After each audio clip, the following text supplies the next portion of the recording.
Power मनीषवा चला गया।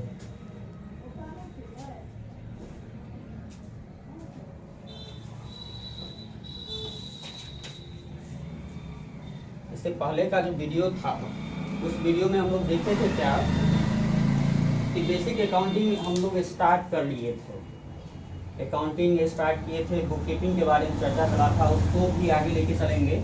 लेकिन अब क्या करना है कि कुछ कुछ बेसिक टर्म जो होते हैं अकाउंटिंग के लिए, उस अकाउंटिंग टर्म्स को जानना अति आवश्यक है। बिना उसे जाने हम आगे नहीं बढ़ पाएंगे। इसलिए अब जो है नया सिरा से जो नया वीडियो बन रहा है उसमें आप लोगों को देखने को क्या मिलेगा कि बेसिक टर्म्स आएंगे, जो कि जिसे हम लोग बेसिक अकाउंटिंग टर्म बोलते हैं। उस अकाउंटिंग टर्म्स के अंतर्गत में सबसे फर्स्ट नंबर में आपके पास है संपत्तियां। संपत्तियां मतलब कि एसेट्स जिसे कहते हैं। एसेट्स का अर्थ क्या होता है उसके बारे में हम बोर्ड पर लिखे हुए हैं, एक बार फिर से डिटेल में इसको जान लेते हैं क्या है। एसेट्स या संपत्ति का अभिप्राय उपक्रम के आर्थिक स्रोत से है जिन्हें मुद्रा में व्यक्त किया जा सकता है। मतलब किसी भी उपक्रम का या किसी भी संस्था का आर्थिक स्रोत जो होता है, जिन्हें आप किसमें व्यक्त कर सकते हैं, मुद्रा में इंडिकेट कर सकते हैं, उसे हम लोग क्या है, और जिसका अपना मूल्य होता होगा या जिसका उपयोग व्यापार के संचालन में या आय अर्जन के लिए किया जाता होगा, उसे हम लोग क्या बोलते हैं, तो एसेट्स बोलते हैं या संपत्ति बोलते हैं। समझ में आ गया क्या हुआ? संपत्ति का अभिप्राय उपक्रम के आर्थिक स्रोत से है जिसका उपयोग जो है, जिसे हम लोग मुद्रा में व्यक्त कर लेते हैं और जिसका उपयोग क्या किया जाता है, तो जिनका अपना मूल्य होता है और जिसका उपयोग व्यापार के संचालन में होता है या लाभ अर्जन करने के लिए किया जाता है या जिसे हम लोग भविष्य में यूज कर सकते होंगे। तो ऐसी आर्थिक स्रोत को हम लोग क्या बोलते हैं, एसेट्स या संपत्ति बोलते हैं। इसके उदाहरण दिए गए हैं, जैसे में लैंड एंड बिल्डिंग मतलब भूमि और भवन जिसे बोलते हैं हम लोग, प्लांट एंड मशीनरी या कह सकते हैं फर्नीचर या कैश इन हैंड मतलब कि या कैसेट बैंक etc। इसका उदाहरण है जैसे ये व्हाइट बोर्ड, ये भी मेरे लिए एसेट्स है। ठीक है, अब आता है यहाँ पर क्या कि जो एसेट्स को हम लोग बैलेंस शीट या आर्थिक चिट्ठे के संपत्ति पक्ष में दिखाते हैं। आर्थिक चिट्ठे में दो पक्ष होते हैं, एक होता है लायबिलिटीज साइड और एक होता है एसेट साइड। तो एसेट्स में जितने भी चीज हैं उनको हम लोग एसेट साइड में दिखाते हैं। अब आता है कि एसेट्स जो होते हैं ये दो प्रकार के होते हैं। कितने प्रकार के होते हैं एसेट्स? दो प्रकार के। फर्स्ट है आपके पास क्या, नॉन करेंट एसेट्स, और सेकेंड है आपके पास current assets. Non current assets का मतलब ऐसी संपत्तियां जो अस्थायी रूप से आपके पास हो, जिसे आप जल्द से जल्द रुपयों में परिवर्तित नहीं कर सकते हो, उसे हम लोग नॉन करेंट एसेट्स बोलते हैं। अगला आता है मेरे पास चालू संपत्ति। चालू संपत्ति का मतलब हो गया कि जिसे आप 12 महीना के अंदर में कैश में परिवर्तित कर सकते हो, उसे हम लोग चालू संपत्ति बोलते हैं। इसका अर्थ ये भी हो गया कि इसे हम लोग रीसेबल कर सकते हैं या इसे पुनः बिक्री के लिए भी रखा जाता है।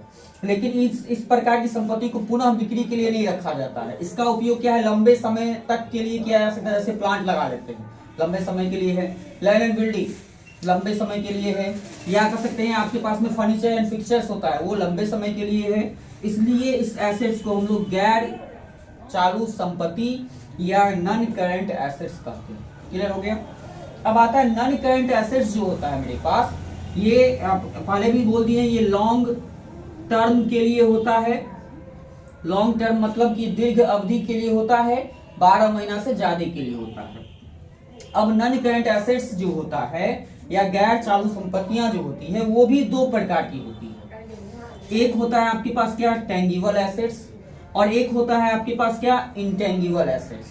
टेंगिबल एसेट्स का मतलब क्या होता है और इंटेंगिबल एसेट्स का मतलब क्या होता है? इसे हम लोग मूर्त संपत्ति बोलते हैं, इसे हम लोग अमूर्त संपत्ति बोलते हैं। टेंगिबल का मतलब होता है जिसका फिजिकल एग्जिस्टेंस होता है, मतलब जिसे आप देख सकते हैं, छू सकते हैं, महसूस कर सकते हैं, उसे हम लोग क्या बोलते हैं, टेंगिबल एसेट्स बोलते हैं। इंटेंगिबल एसेट्स का मतलब क्या होता है, ऐसी संपत्तियां जिसे आप देख नहीं सकते, छू नहीं सकते हैं, परंतु महसूस कर सकते हैं, तो ऐसी संपत्ति को हम लोग क्या बोलते हैं, इंटेंगिबल एसेट्स बोलते हैं। इसके अंतर्गत लैंड एंड बिल्डिंग जो देख सकते हैं हम लोग, छू सकते हैं जमीन को या बिल्डिंग को जान सकते हैं।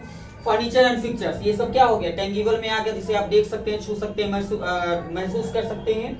इसके अंतर्गत क्या है, जिसे आप देख नहीं सकते, छू नहीं सकते, लेकिन महसूस कर सकते हैं, जिसका फिजिकल एक्सिस्टेंस नहीं होता है। जैसे में आपके पास गुडविल, किसी की प्रतिष्ठा, देखा जा सकता है, छुआ जा सकता है, लेकिन महसूस किया जा सकता है। कॉपीराइट, पैटेंट, ये सभी जो एसेट्स होते हैं वो क्या होते हैं? अमूर्त संपत्तियां होती हैं। स्पष्ट हो गया हम लोगों के पास क्या? गैर चालू संपत्ति। क्लियर। अगला आता है मेरे पास क्या कि अब जो है आपके पास में करेंट एसेट्स है, चालू संपत्तियां हैं। तो चालू संपत्तियां जो होता है, चालू संपत्ति का अर्थ होता है क्या कि ऐसी संपत्तियां जो 12 माह के लिए कार्य करता है, जिसे आप 12 माह में रोकड़ में परिवर्तित कर सकते हैं, या जिसे जल्द से जल्द रोकड़ में परिवर्तित कर सकते हो, उसे हम लोग क्या कहते हैं? चालू संपत्तियां कहते हैं। या इसे हम लोग शॉर्ट टर्म एसेट्स भी बोलते हैं, शॉर्ट टर्म एसेट्स भी कहा जाता है, जिसका उपयोग आप 12 माह के अंदर कर लेते हैं। क्लियर है? ये इसका जो है एसेट्स का प्रकार था, जिसके बारे में हम लोगों ने जान लिया। अब अगला आता है आपके पास में क्या कि अब अगला टर्म जो है हम लोगों का वो लायबिलिटीज का आएगा, दायित्व का आएगा। तो दायित्व के लिए थोड़ा सा ध्यान दीजिए, क्या होता है दायित्व?